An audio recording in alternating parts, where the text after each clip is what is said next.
Piece এক পিসের দাম কত? 500 টাকা। মারাত্মকভাবে দামি আম। তো দর্শক বন্ধুরা, এই দেখুন, এটা হচ্ছে মিয়াজাকি আম। আমটা জাস্ট দেখুন, এই যে মিয়াজাকি আম, হাতে নিয়ে দেখাচ্ছি, দেখতে অসাধারণ, খুব সুন্দর। তো এই আম সম্পর্কে একটু দাদার কাছ থেকে জিজ্ঞাসা করবো। দাদা, এই আমগুলো কি মিয়াজাকি আম, তাই তো?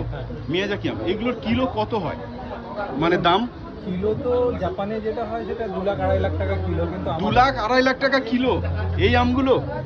2 লাখ 2.5 লাখ টাকা জাপানে কিলো হয়, আর আমাদের এখানে কি ব্যাপার? আমাদের এখানে 500,000-এ বিক্রি হয়। আচ্ছা, এটা কি আপনাদের গাছেই তৈরি? আপনাদের বাড়িতেই গাছ আছে, মানে বাগান আছে? আর কটা গাছ আছে এই আম গাছ? 2টো গাছ আছে। কেমন ফলন হয়েছে এবছর?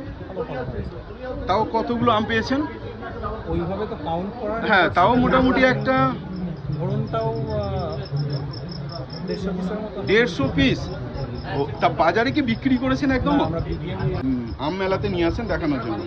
তো এইটা বন্ধুরা দেখুন, মিয়াজাকি আম, জাপানে 2.5 লাখ টাকা 2 লাখ টাকার কিলো বিক্রি হয়। আমাদের এখানে কত বললেন? 5,000? 500 থেকে 1000।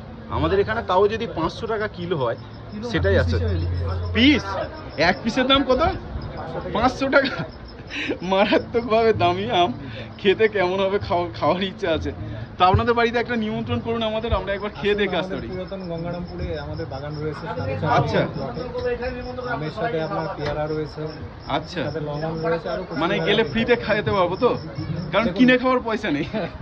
ব্যাপারটা হচ্ছে যে যদি থেকে যায়, হ্যাঁ, খেতে পারবেন, টেস্ট করতে আচ্ছা পারবেন। আচ্ছা আচ্ছা কিন্তু বাকি যে ভ্যারাইটিগুলো আছে এগুলো এখনো ম্যাচুরিটি টাইম আছে। আচ্ছা আচ্ছা।